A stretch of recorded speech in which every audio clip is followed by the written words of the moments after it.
ఆ పరమశివుడి ఉగ్రరూపమైన కాలభైరవ స్వామి దివ్యానుగ్రహం కోసం భక్తులంతా ఎదురుచూసే అత్యంత పవిత్రమైన కాలాష్టమి పర్వదినం ఈ జూన్ 8న రాబోతోంది. సాధారణంగా ప్రతి నెల అష్టమి వచ్చినా సుమారు 3 సంవత్సరాలకు ఒకసారి మాత్రమే వచ్చే ఈ జ్యేష్ఠమాస కాలాష్టమి రోజున స్వామిని దర్శించుకుంటే మీ జీవితాన్ని పీడిస్తున్న కష్టాలన్నీ తొలగిపోవడం ఖాయం.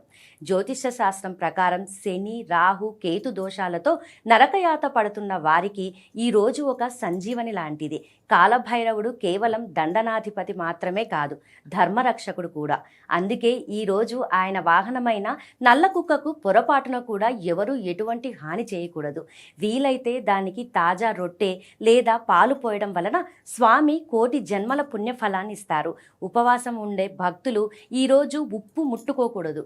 అలాగే ఆవ నూనెతో దీపం వెలిగించి నల్ల నువ్వులు దానం చేస్తే ఇంట్లోని ప్రతికూల శక్తులన్నీ మాయమవుతాయి.